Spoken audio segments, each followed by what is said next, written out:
Hey, welcome everyone to our weekly meetup. We got an interesting show tonight, lots to discuss. First, a quick disclaimer, StoryTrading is not an investment advisor. Investing in securities involves significant risk of loss. So here's the agenda. Man, it's been tough, obviously, and we'll get into that macro discussion and how to navigate that. But first, I want to go over some updates on some of the key stocks we've been talking about: Kodak, CFVI, and Twitter. So, and then we'll get into earnings that are coming up this week that could move markets and some execution strategy. So first of all, on Kodak, well, it hasn't gone great. We'll review the chart in a second. Hasn't gone great yet, but let me share with you guys some interesting information. Let's see if this pulls over. All right.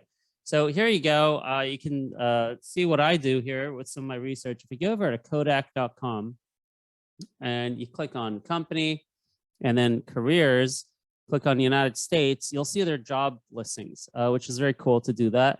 And they just revamped it on Friday. Totally new job site, a lot easier to search, a lot easier to see things by date. And they have 20 new jobs were added on Friday, which is a big amount, obviously. And out of those 20 new jobs, at least 7 of them are directly related to the EV battery coating business. So that's very interesting. So let me, there it is. Okay. 7 of them related to the EV battery business. So what I want to do is look at the chart real quick to kind of explain what's been going on. 1 second. I got logged out there as I was looking at futures on my other account. So give me 1 second to log back into my charting software. Okay, so if we take a look at Kodak, you'll see here, I was hoping and disappointed that it didn't hold this.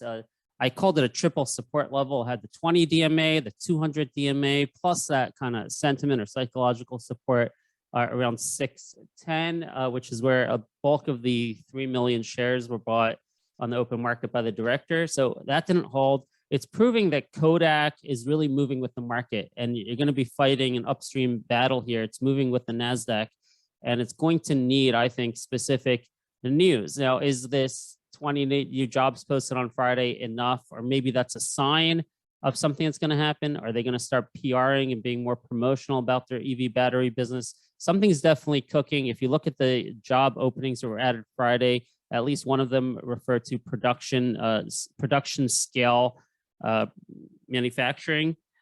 So that's pretty interesting. Right now we're sitting here at the 50 DMA, and man, I hope it bucks the market.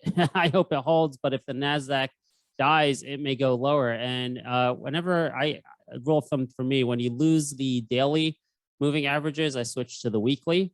So if you look at the weekly, hey, is it possible Kodak goes all the way to 506? Yeah, it's possible, but we'll have to see what happens there. Definitely good nuggets coming out of Kodak. I've been collaborating with a lot of people who are researching Kodak, some heavy hitters, and they like what they see. There's a lot of asset value here.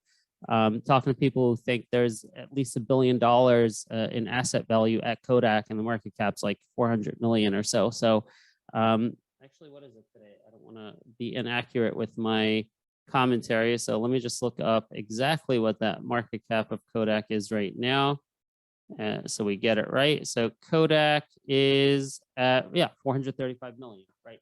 So a lot of value there to be unlocked, but hey, the market matters. And we'll talk about that. We'll talk about what I experienced in the dot-com bust in 99, 2000. I was trading back then.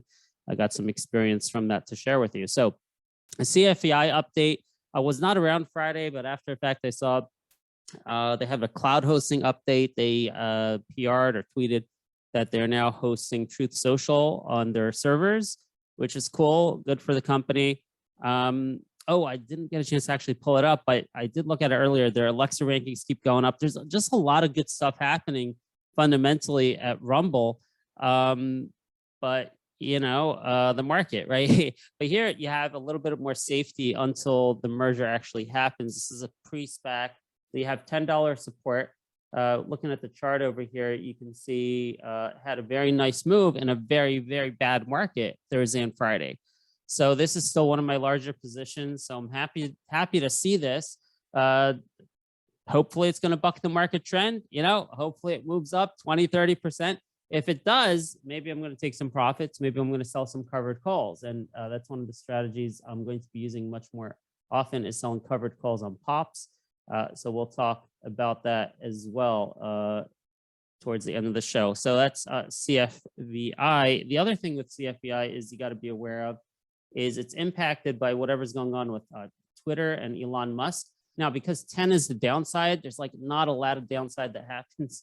But I think these 3 red candles here, I think that's when that Twitter offer came. It's much more pronounced in DWAC, obviously, which we completely avoid because it's just grossly overvalued, right? So you can see that huge impact in DWAC, which did impact CFVI a little bit, but because of that good news, it came right back. So I don't know, because you have, if that Elon Musk offer goes through, it could be, at least sentimentally wise, bad for CFVI. So let's talk about that a little bit. Twitter, over the weekend, I believe there was Wall Street Journal, there was some sort of media article that came out that said Twitter is now reviewing the offer by Musk more seriously, taking another look at it. Apparently there was a meeting yesterday.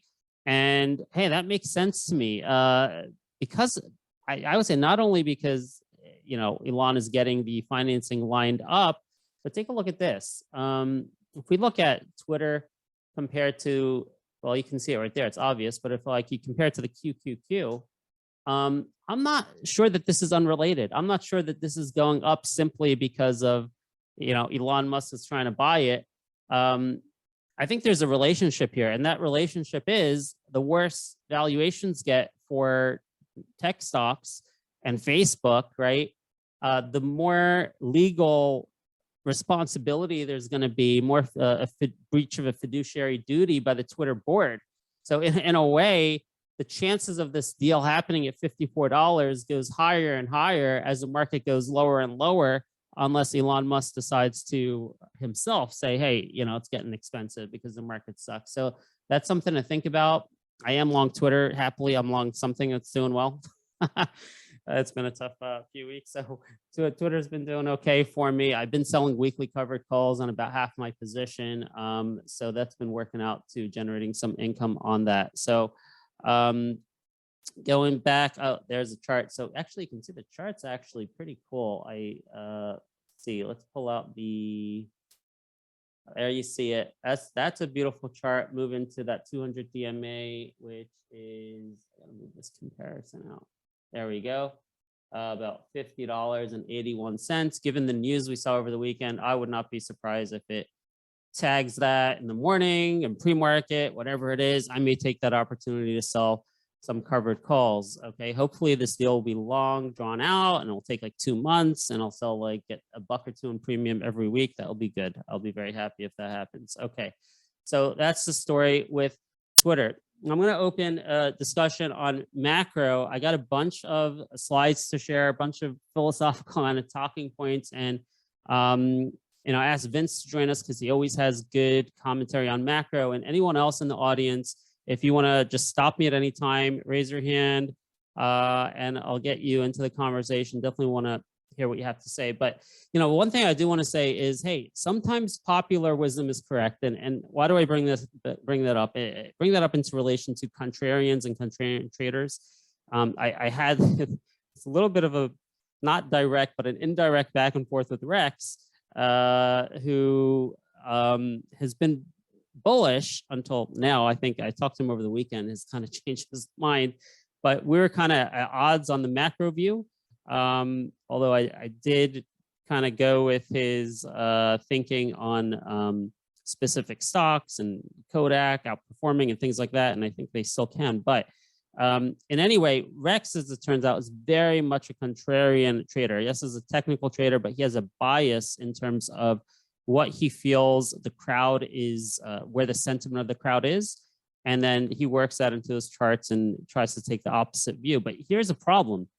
Contrarian traders can get into trouble during what I call denial phases, where people's positioning does not yet match their sentiment. And I feel, let me explain that a little bit, but I feel that's where we're at. That's where we've been for at least a week or two, where everyone's really bearish, but they haven't taken action yet because they don't want to believe it.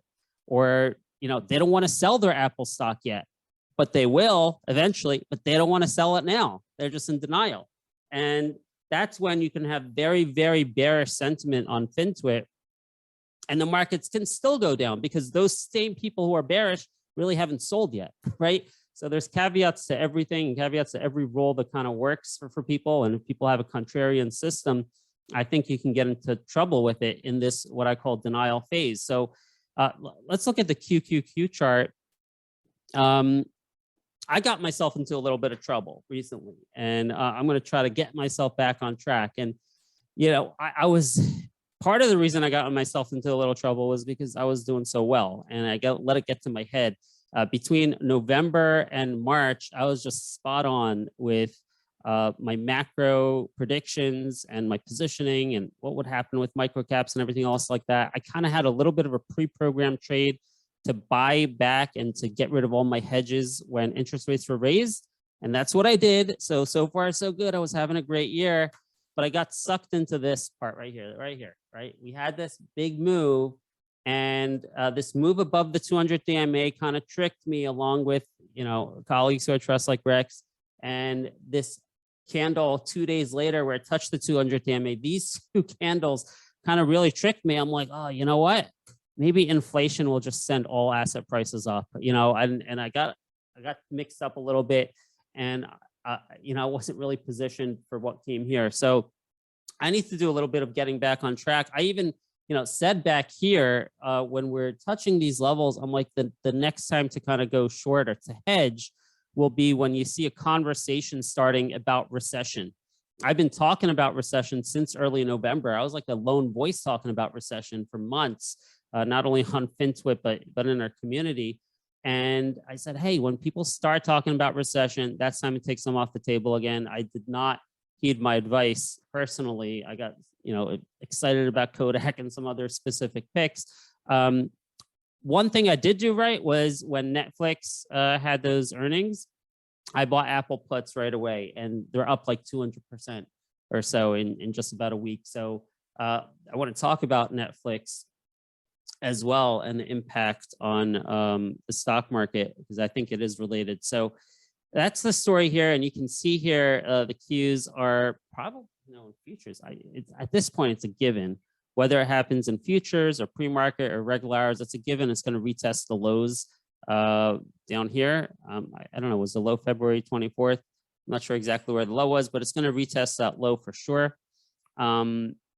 So here's where, and again, this is the part where if you want to get feedback, guys, just jump in. So this is how I look at things.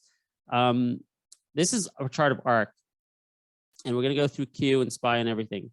But the way I look at this, to me, this makes sense. This is the ARK chart, and what you see here is all the liquidity, the artificial liquidity that was pumped into the system up here being taken out. Simple as that, right? So it's like, hey, that looks good. ARK has done what it's supposed to be doing. And the money is being, the free money, the easy money is being taken out of the system. You can see there's a pre-COVID high. There's a COVID low right there, okay? But here's the problem. The problem is, look at the Nasdaq. The Nasdaq, this is the pre-COVID high. That's the COVID low. And we're still all the way up here. I mean, this visually doesn't even look like much yet. It's just a little blip. You could do the math and say, oh, we're in bear market or we're in correction, whatever percentage that is from the high. But if you look at it in context, nothing really happened yet. Like Nasdaq's pretty stable. And by the way, why is that? It's because of Microsoft, Apple, Google, Tesla. Like it's because of like 5 stocks. Like every other Nasdaq stock is like murder. Like 50% of them are down 50% or more, something like that, right? So you have a few mega caps keeping the stocks up here. And you see the same thing with S&P. It's like, what is it? I mean, S&P, even less than Q has corrected, right? So it's, to me, I'm looking at this and it's like, keep it simple, stupid, right? The liquidity has to come out of the system in these mega caps also. Let me just check my chat messages. Matt S. let's take a break because I do want to make this conversational. So Matt S says, in relation to market positioning, gives a link that says actually market is covered for bear scenario, hence expect the bounce. There could be a bounce. Yeah, absolutely. You know, I'm talking a little bit more longer term. I'm going to bring out the 1999 .com bust comparison soon.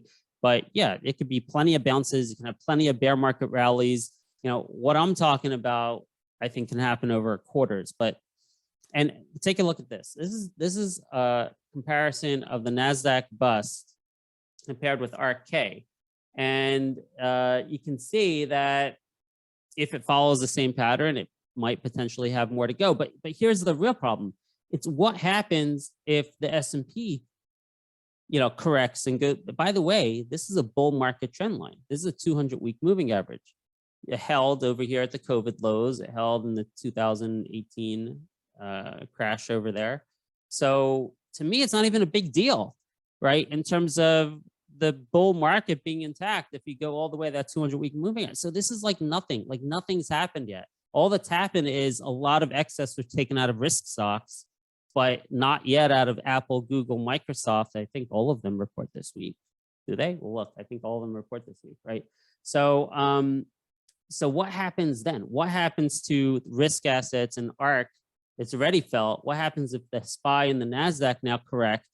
And simply a correction, in my view, in a bull market, in like a best case scenario, possibly. I've been talking about this for months. It's time to bring it up again because now people are bringing it into the conversation. The technicals are there.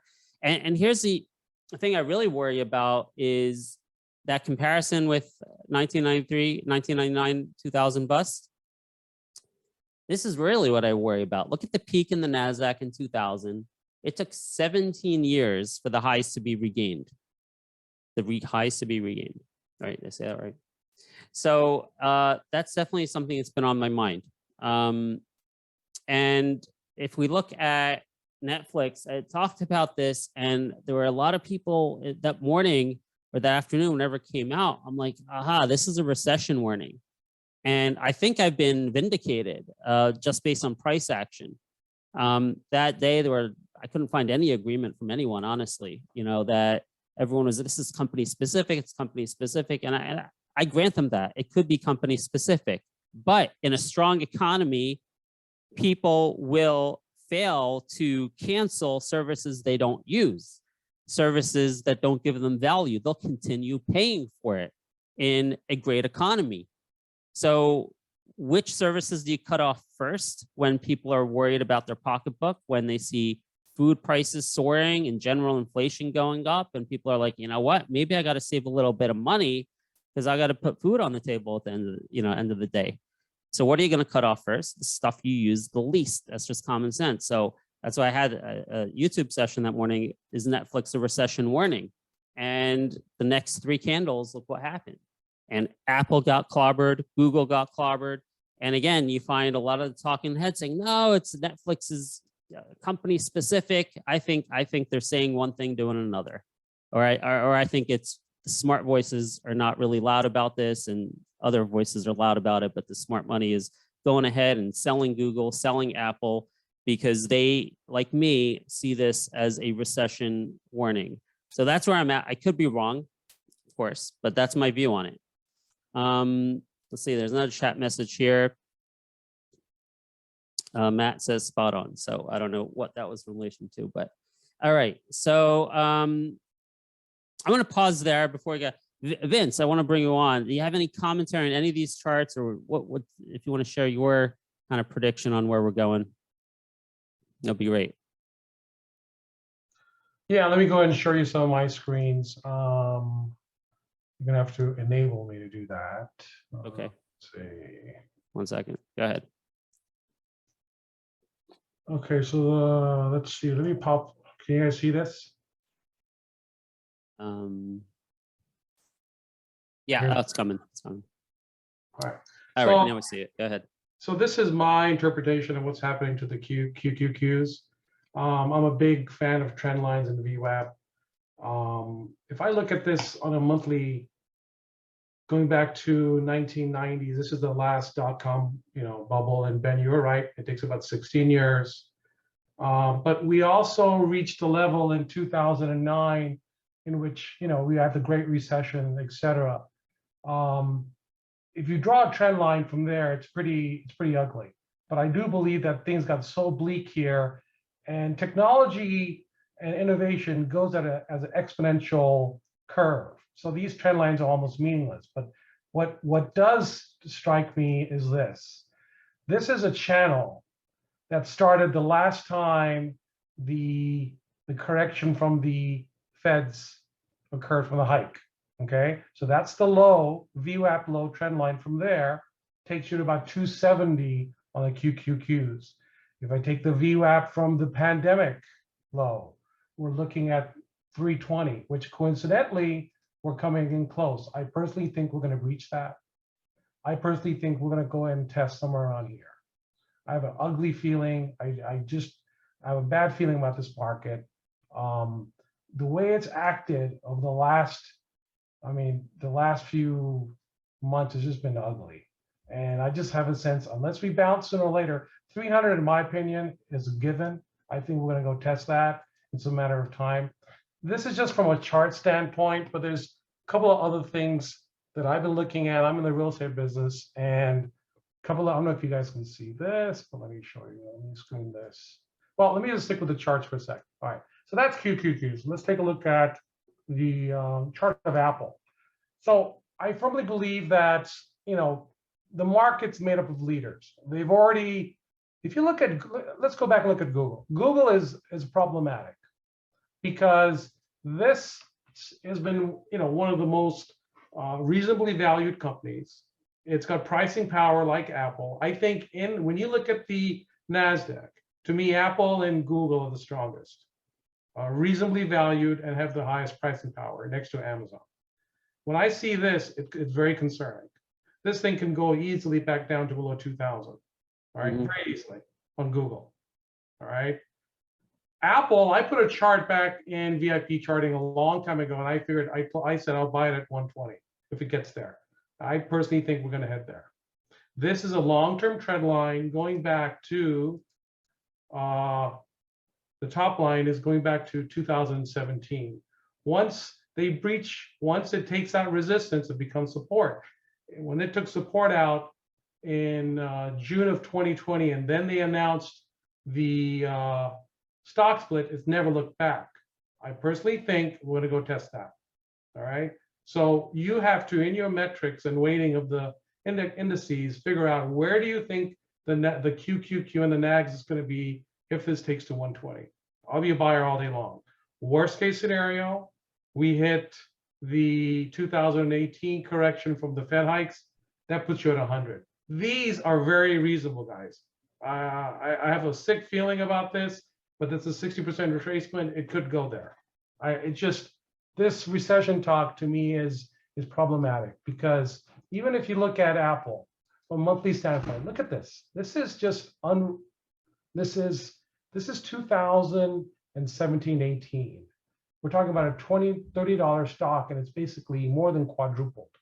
How many trillions of dollars is that? I don't know, but all I'm trying to say is, did the earnings grow that much? No. The only thing, and I've been an Apple holder for a long time. My average cost is very low, but what they're doing is they're changing the game of analysis. Every time you look at Apple's earnings, the denominator of earnings per share is being reduced. They're the most active participant in buying back shares. All right. Over the course of history, their outstanding shares is being reduced. So that's why you're going to see sales growth and revenue growth in the single digits, but earnings per share in the double digit. Why? Because they have less shares. They're changing the game.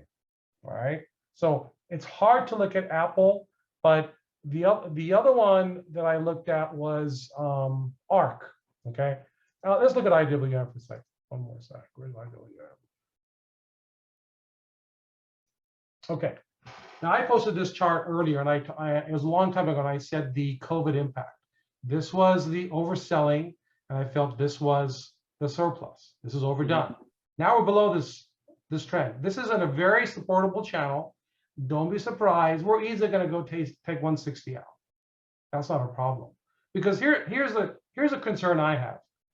This was a one-time black swan event, right? We're chugging along. There's normal market conditions, up markets in a pandemic, let's sell it off. So this is the ultimate bottom. I don't think we're going to get a parallel test of this trend line, but more than likely we'll get the test of this trend line. However, we were not going into a recession here.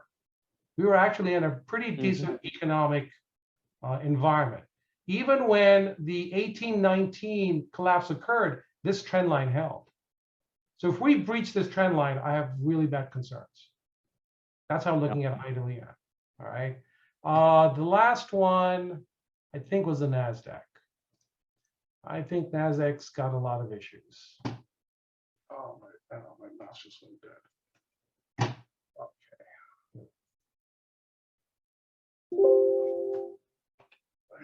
That's not tradable. So this is my analysis of the Nasdaq. Again, exponential run. And again, if I look at this on a monthly basis, we're in this prism of a couple of channels. This is getting pretty nasty. Do I believe that we're going to go breach this low? Probably not. But I just connected the low, somewhere here. Well, actually, no. I had this channel, and I give a optimal and bottom scenario, and then I said, let's do a bottom channel that is perpendicular and parallel with the 2018 last recession, well, last mini crash. So I think 12,000 is easy. I would be excited if I could start adding at 11. And again, I'm looking at this more of a long-term basis, but we're definitely going to see the 12s. I think it's a matter of time. What really bothers me is the VIX. There is no fear in the market, absolutely none. Okay, 1987 crash, the Great Recession, the pandemic. You'd love to buy at these pinpoints, right? Just buy, close your eyes, and look at it after a few months. You're good to go. To me, max pain in a realistic environment. Again, we've got, and we'll talk about some other trends in a second. I'm looking at. We have a relatively healthy economy. Employment as of today is relatively strong, so we don't have anything crazy that's really bad. Yes, we're going to go into a mini recession. I don't think it's going to be full blown, but I'll give you my reasons why. But to me, when I say if it starts going above 40, I would probably start buying. To me, that's max pain. 50, there's something fundamentally really wrong. The last time we went up this year was February of 18. The crash occurred in 19 with the market. Even then, we didn't have any high VIX. To me, VIX is a big indicator of fear. When there's blood on the streets, there's massive fear. I like to go in that. All right. Buying here doesn't really do anything unless you're a trader. But for long term, I'd rather buy up here. I do believe we're going to get something in the 40 plus before it's all said and done. If I look at some of the, let's see, I want to share another screen with you. I'm trying to figure this thing out. I think you mentioned ARK real quick, but you didn't bring it up. I'm curious what you think of that, because that already did get back to pre-COVID levels. Yeah, so if I'm a buyer, I'll probably start looking at ARK somewhere in the 40s. I hope it doesn't go there, but it possibly will. So this is the only way to analyze ARK is look at this bottom trend. This is the February 20 low. You take the channel that existed and then you test it against the bottom channel. It's already breached this channel that was started back in 2017. All right, it's already breached that.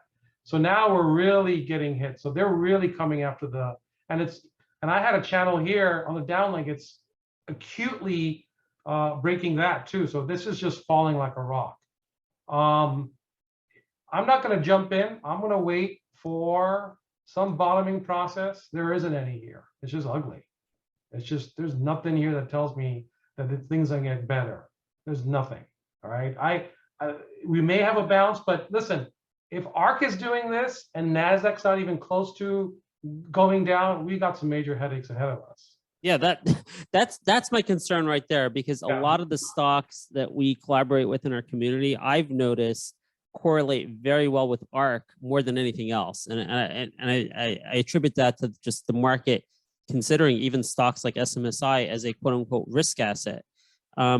So what happens if the Nasdaq or Apple go down 30, 40% or whatever those targets were, 20 to 40% lower? What's going to happen to ARK?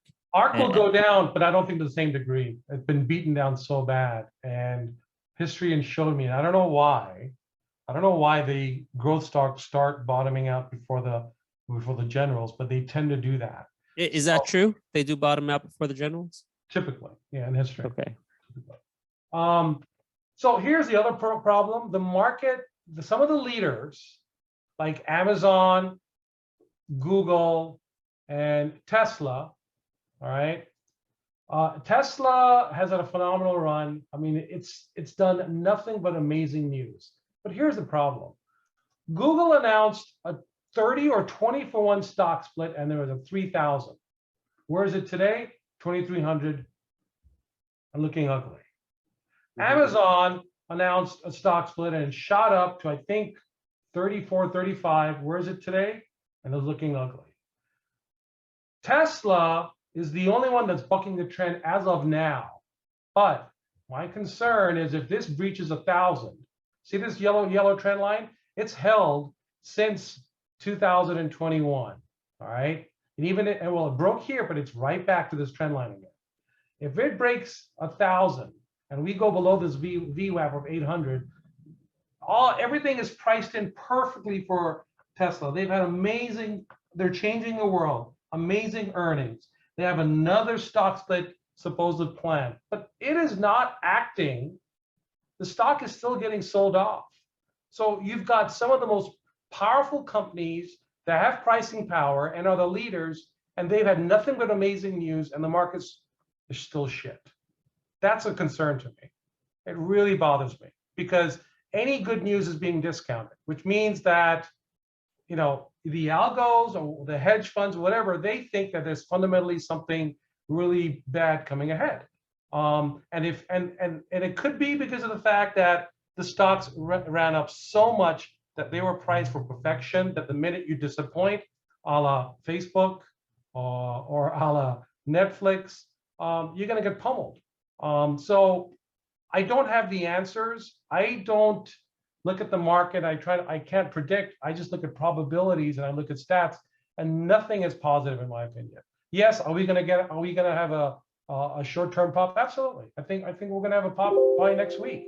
But we're in an environment where you wake up and you're up 300-400 points. You don't know why. That's classic bear market. Classic. Microsoft is also not looking good. This is as ugly as of a channel as you can get. And I look at this, and if we breach this 260 area, guess what? The next VWAPs are 245, and then the December low of 216. And so you may get something in the low 200s for Microsoft. And you're probably thinking, well, this is pretty bad. Well, I don't think so, because one more thing I wanted to show you. The market has ran up so much. Exactly. That we are due for something. And I'll tell you why. If I can do my control of sharing the screen again. Let me share another screen. Let me share, I think, where is it? This one. All right, you guys see the screen? You guys see it? Yeah. Okay. So as you know, you've seen this once in a while. You've seen some of this I posted in the group chat. There's not a single, my mouse is done. Hold on one sec.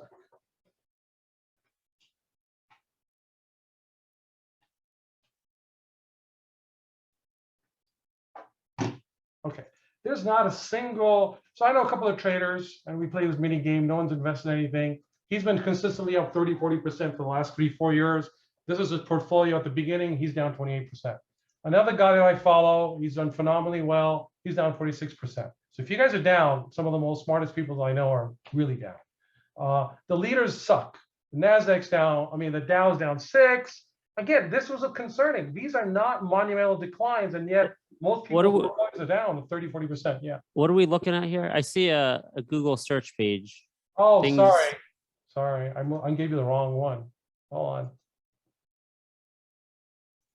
How about now? Yeah. Okay. All right. So these are the portfolios. I know a couple of traders, and they're pretty smart guys. First guy is average about 20 to 30% consistently conservative. He's down 28%. Smart guy out of New York. Another guy He's in Houston and he's a high flyer. Last year, I think he did triple digits. Before that, he did 80%. This is his portfolio this year. He's down 46%. So some of the smartest guys I know are really, really getting hit. If you look at the major companies, Tesla, Apple, Amazon, look, these are the leaders. When I look at monumental guidelines of where the market is, and they're horrible. The only thing that's done well is oil and gas, and phenomenal. Like this NRGU and the shorts. So this tells me we're in a pure classic bear market because nothing's working. The only guy that's doing well is Berkshire, and he's up, 18, 15%. Berkshire Hathaway. So my concern is that I don't think there's any catalysts from a fundamental standpoint that's going to change things. I think it's going to get worse. Well, there's nothing.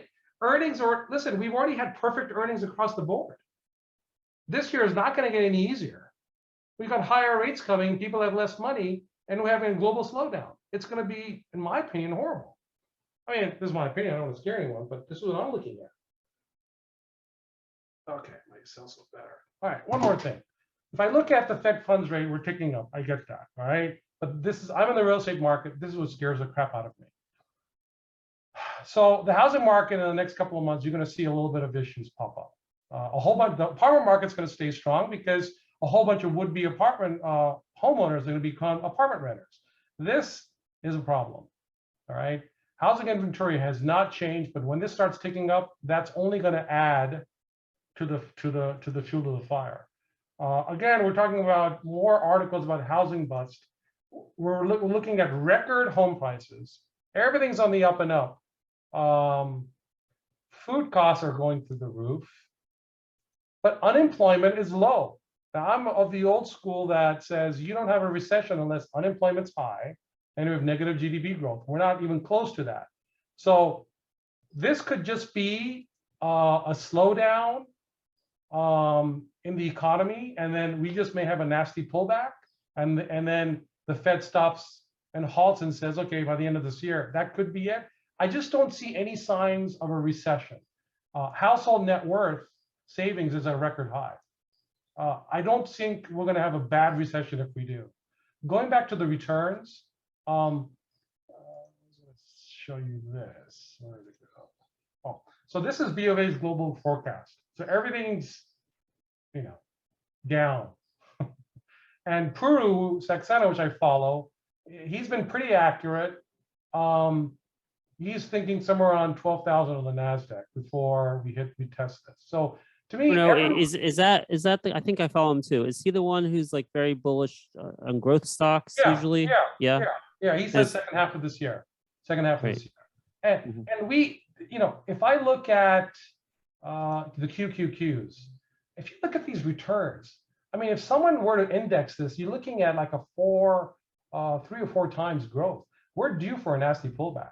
I mean, this, 2009, 54%, 23, 18, 36, 19. Folks, we've been spoiled. This is not normal. This is not normal. So we have a negative 20% this year, big whoopee, but it'll annihilate a lot of accounts this year.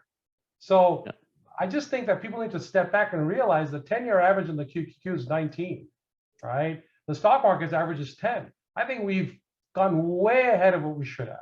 Now look at the S&P 500. I mean, 21, 18, 31, -4, big whoop-de-doo. 21, 11, 1, 13, 30. These are great returns.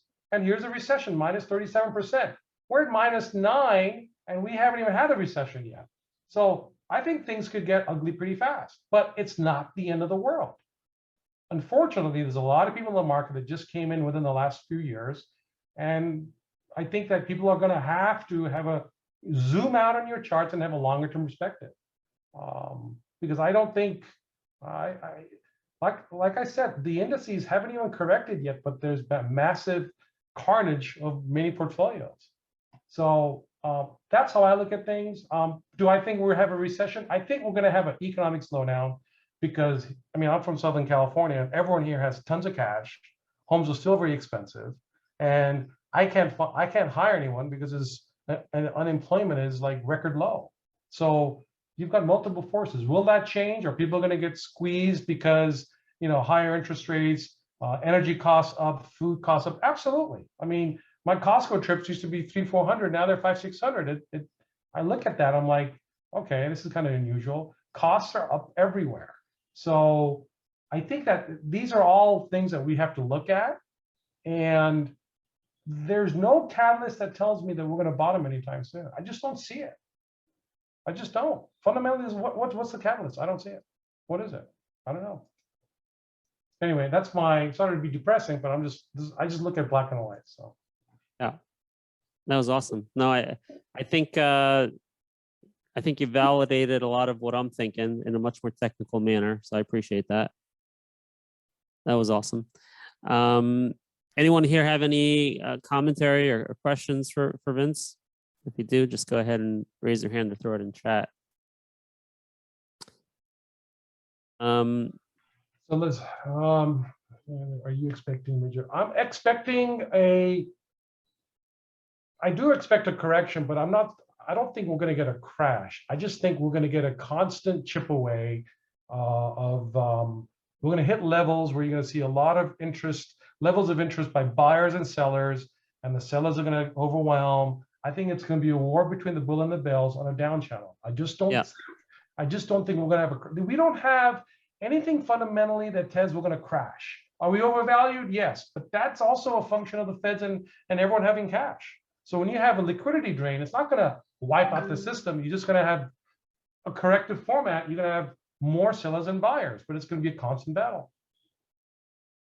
Yeah, and that's what makes this one pretty hard. In the COVID crash, I was aggressively positioned with puts, which dramatically changed my portfolio even to this day. That was but this is hard. This is much harder because of all the chop. That was straight down for like 10 days straight or whatever that was, like elevator down.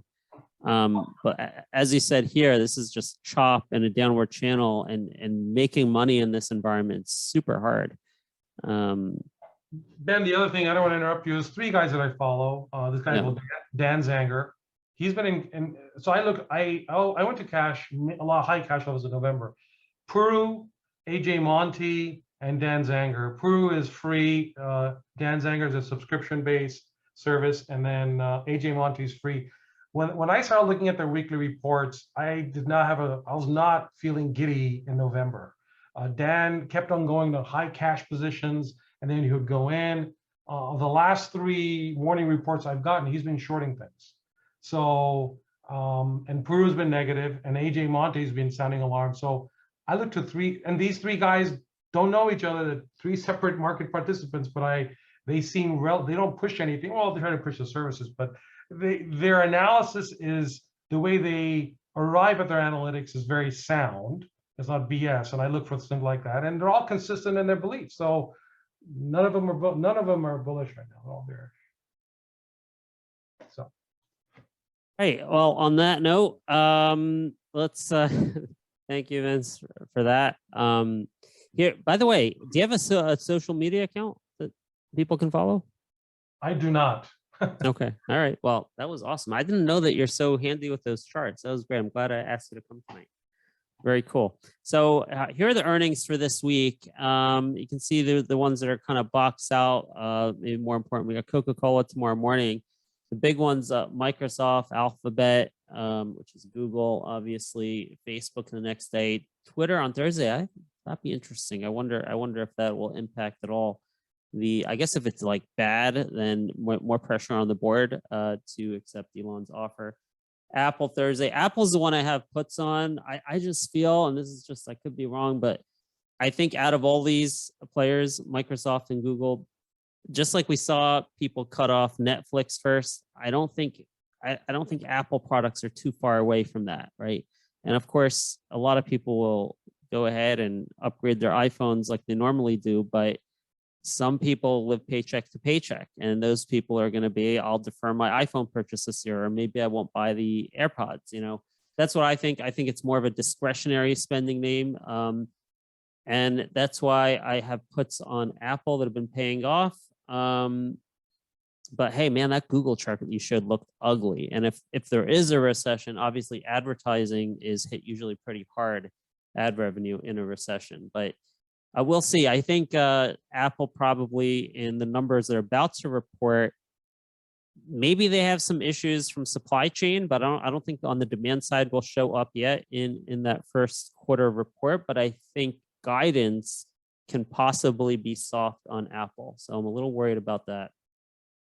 So we'll see what happens. Maybe we'll get a bear market bounce somewhere in here this week or next week. And that brings us to, you already showed the chart, so I'll skip over these. You did a great job. That's the Apple Daily. You can see the 200-day moving average, that blue line there. There's the weekly. I am anticipating that 50 DMA could break, and we'll have to find somewhere to support right in there. I think you mentioned 100 to 125, which kind of matches this chart, as a 200-week moving average is getting closer to 100. I also see a lot of support here in the 125 area, a lot of congestion in there, which is usually a support level. So 100 to 125 is what I'm thinking. Maybe it doesn't happen this quarter. Maybe I'm too early, but and you showed that Google chart, just disgusting. Oh my gosh, man, that is terrible on Google. I think that's people speculating their ad revenue may be at jeopardy a little bit in a slowdown.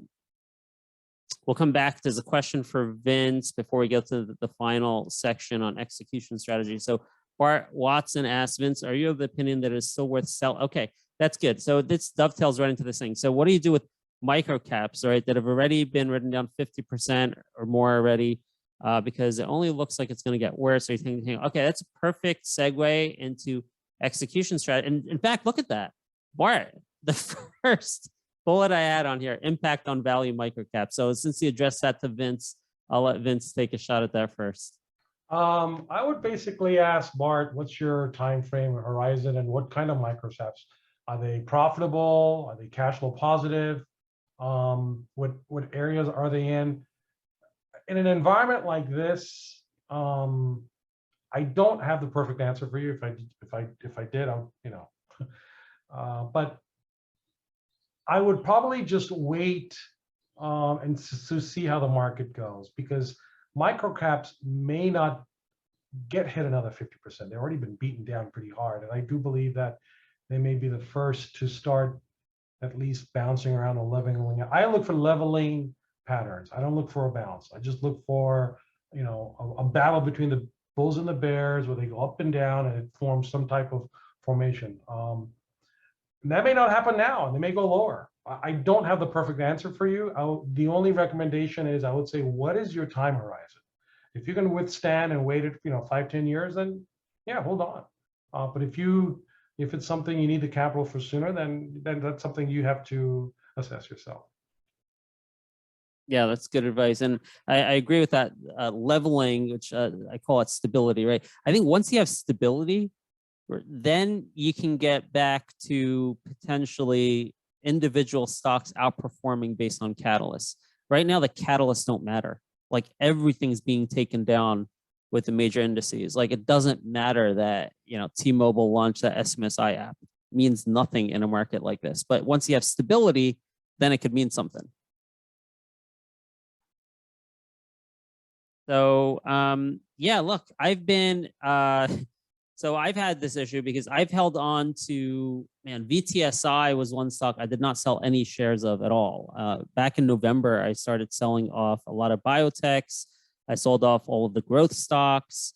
And VTSI was about one of maybe 4 stocks I'd never lightened up at all, because my thinking was, this is government spending that's not going to be impacted.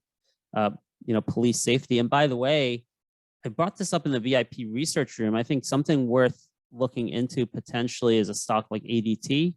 I don't know. I imagine, because both in the community I live in now and the community I grew up in, which are both very safe communities, in the past couple months, there's been an explosion of car thefts, and brazen car thefts, like in the middle of the day, right in front of people, like crazy. So to me, that's, by the way, another recession sign. It could also be just a sign of shortage of auto parts and the value of them. but potentially that's a play anyway. That's why I kept the VTSI, but it hasn't worked. I've gotten clobbered. Obviously, they also had individual bad news over there with the filing being late. So the question is, if you're like kind of in this position like I am at this point, to be honest with you, right? I took my hedges off when they raised the interest rates. I had hedges on continuously in different allocations, whether it was here we go, PSQ or RWM. I tended not to do SQQQ, very stressful to trade that, right? PSQ is a single, SQQQ is a triple of the Nasdaq short, and it's very risky and hard to play that. But I think these two you could play, right? And yeah, I had hedges the entire period from November through when they raised interest rates. And now I find myself in a position where I don't have any hedges, and I got overweight like microcaps, or, you know, whether that be, again, I think I even bought more VTSI, or I started buying SMSI, and I bought Kodak, right? So what do you do, right? And I imagine I'm not the only one in this position. So that, you know, maybe we can have a conversation. Like, how do you do that? How do you raise money so you have some, if you want to have a hedge, right? If you want to buy PSQ or RWM, or just have some cash on the side, what are you going to sell, right? So I don't know the answer to that. I have been selling, maybe I do have an answer. I've been going through my portfolio and selling anything that is, I don't have a lot of conviction in, that's not like core to my research that I do.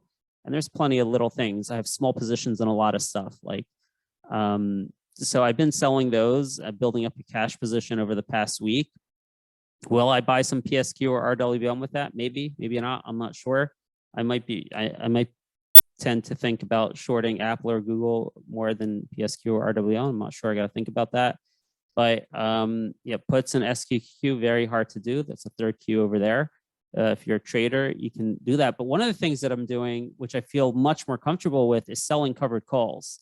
So I don't know what you're doing, Vince, but if you're stuck in any kind of positions, right, that you don't want to sell low, so this is a way to make some money back. And I've started doing that, and I'm thinking of getting a lot more aggressive with that. But the thing is, like, I've been waiting for pops, and we're just not getting those pops, right? So it's also hard to do that and get good premiums in a market that's going straight down. Let me see, there's a chat here. I'm also wondering about timing the sale of the energy stocks that are up. Yeah, that's another thing. I actually, all those stocks that we talked about after the war, we had like 3 weekly sessions on the new FANGs: fuels, agriculture, aerospace, nuclear, and gold and minerals. I already have sold off a lot of those, and I'm not sure if I did the right thing or not. I still have some exposure on all of them. I think nuclear is the biggest one that I didn't sell at all, actually. Uranium, I don't think I sold any of the uranium off, but I did sell some of my aerospace. I sold some of my agriculture. I sold some of the fuel. KMI was, yeah, XLE I sold. So I don't know. I don't know how you figure that either. They're up so sharply, you know, like a stock like Mosaic, the potash stocks, the fertilizer stocks. When do you sell those? I did sell like 75% of my potash already. But good question, Bart. So I'll throw it back to you, Vince. What's your execution strategy here? And particularly if you can address, because I don't think I'm the only one, someone who is maybe overweight stocks that they like. They think they're not too expensive, right? But now they're worried about a further drawdown. They're worried, hey, I might need access to some of this capital in the next 6 months, 3 years. I can't wait it out 5, 10, 15 years. What kind of strategies would you advise? You can sell calls, covered calls, but I tend to just look at securities and look at them, and I cut loose. I try not to trade on hope.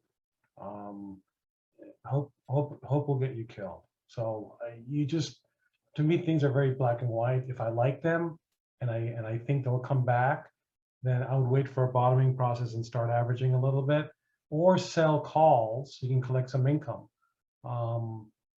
But other than that, I'll just sell. The market, it depends on how vicious the market is. The market doesn't look good. So things that are going down, unless there's reason why they shouldn't go down, will go down.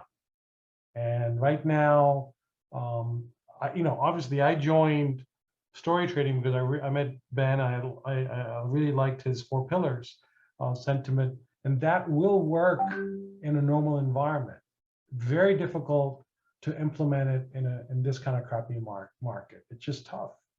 Because nothing works. When bear markets take place, everything gets thrown out like the baby. Yeah, exactly. The indices take over, and that's my biggest concern is trading through 1999 and also 2008, 2009 is the value stocks, the ones you think, hey, this is so cheap, it can't get any cheaper. They get cheaper.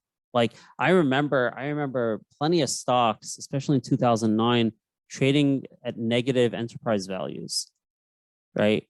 So that's, I don't know, man. Like I do get concerned about that because you can see the algos at work.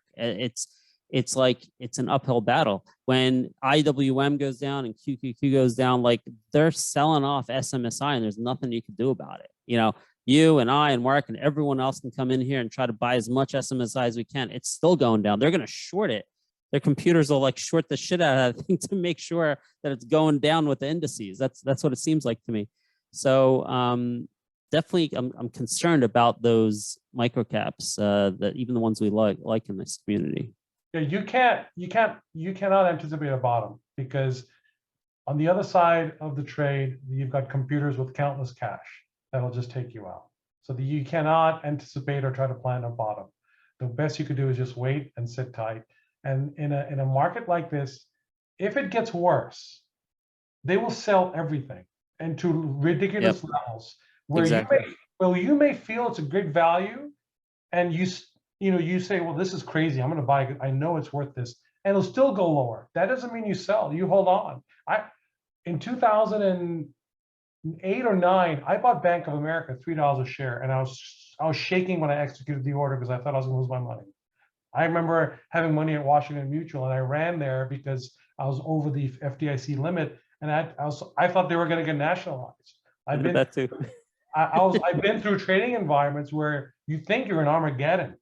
Yeah. Do I think when they get there? No, I think we're in our economy and we're in a phenomenal situation. I don't think we're in that type of economic state. But we're actually on the other spectrum. We're financially very strong. This is not about that. This is about the way the market is acting, and we got overvalued, and now we're seeing signs of inflation, and it just starts bringing back bad memories. So that's my feeling on this. So yeah. So what are there any, like, just curious on your take, like on our kind of story trading stocks, SMSI, VTSI, there's a top 2 that come to mind. I keep repeating them, but like, what do you think about those? So SMSI has a good story. They both have good stories, but the problem is stories will not work in this environment. They'll just get sold. So they become long-term holds. Mm-hmm. Yeah. The market doesn't care. They'll throw it out with everything else. Yeah, I agree. If I look at SMI, let me look at it. Do I have this chart even? SMSI. I guess I don't even have chart. I thought I did. Okay, so SMSI. It's an ugly chart. Yeah, very ugly. Holy shit. Yep. I actually did sell after, I didn't highlight, I don't want to scare anyone, but because I did buy in, I avoided it for a long time. Since early November, I was all out. And then I got back in around like 3 all the way through 4. I was buying up. I bought like near the low, and I kept on buying. Recently, I started selling some off. I still have a very decent sized position, but I did shave some off because of what we're talking about. Like the individual merits of a stock don't matter in this environment. Well, yeah. It's just the algos just take it out. The computers just take it down. It's like IWM's down 2% or ARK is down 3%. I got to make sure SMSI is down 4% today. It's like their goal for the day. Like nothing can stop it. It's at a pretty crucial level right here on this $3 range actually. Hopefully it stays around there, but if it doesn't, I could see 2 to 2.5. It just doesn't look good. And then what's the other one? VTSI. Yep. Let's think about VTSI. BTI, I think the fundamentals, personally, I think they're better on BTSI. I think they're profitable now, whereas SMSI isn't. And I think that goes into the algos. Yeah, I mean, they're not the best looking charts either of them, but 4.5, 4 maybe, but it just, they're honestly, they're just both in no man's land. There's nothing I could do with the chart. I'd be speculating. I can't do anything with the charts. I have no answer. Sorry. Yep. Okay, I'm with you. I'm with you, but it's a tough environment, right? Because tough decisions. Because all the good news is out. Earnings have been good, except for Netflix and Facebook. And look what's happened to the stocks. They're being sold off. So the discounting mechanism has already started. The deleveraging process is already started. They are discounting valuation right away. It's already happening. So in that environment, there's no fundamental analysis that's going to work. It's just going to be a readjustment. And we don't know when the bottom is because we don't know how the inflation numbers are. We don't know what the Fed's going. It's a moving target. Nobody knows. So we just got to sit and wait it out. Yep. So let me just close it out with this. I said this many times, and I'll say it again, kind of following on what you said, it depends on your time frame, right? If you need access to capital, then yeah, like unfortunately, you got to make tough decisions. If you need money in the next few months or 6 months or whatever, and I'm sure a lot of people do. So those people are in tough spots. But if you can wait it out, I remember in all of the crashes, whether it was the dot-com bust, the financial crisis, or 2018, and there were a couple other small ones in there in between as well. Many times, actually, in almost all those cases, I sold out well before the big flush because I saw it coming. And I felt like a genius. I'm like, great, man, I'm so smart. I saw it coming when no one was talking about it, and I sold everything. The problem was that I didn't get back in until the stocks went above their previous highs, and I ended up buying back higher, right? So it's so hard to get, like, you can be a 90% genius, but not 100% right, and you're going to get screwed still at the end of the day, you know? So if you have a long time frame and you're holding good companies, probably the best thing to do is just wait it out if you can afford to wait it out. Or you don't need the money right away. Or average down through, you know, I fund my 401k. You guys, you know, you can still participate in the market, and that's more of a long-term view. If you think on the downturn, you'll be adding more shares, so you're lowering your cost, and that's another way to look at it. I'm still funding it every month, no matter what. Even at the end of the year, I'll add more, because ultimately, the U.S. stock market and the U.S. Real estate market is the only game in town. That's the only way you're going to accumulate wealth. So long term, I still think it's the best place to be. We're just going through a bad phase. So yeah, I gotta go. See you guys. Thanks. Thank you so much. And that takes us right to 10 o'clock. Let me just see, is a hugely helpful discussion for me. I'm going to wait it out, the high conviction stocks, and trim the lower conviction names, even though they're down so much. Fortunately, I'm much heavier weighted in the former. I like the idea of selling calls in the meantime, and that's what I'll close it off with too. Personally, I'm going to try to be aggressive as I can selling covered calls on most of my positions. That's what I'll be looking at every day. I'll be looking for pops in the market to take advantage of to sell calls, and we'll call it a night there. Thank you so much, Vince. Thank you, everyone. And make sure to follow us on YouTube and Twitter. We also have a Spotify channel now where our audio is up on Spotify. Have a great night, everyone.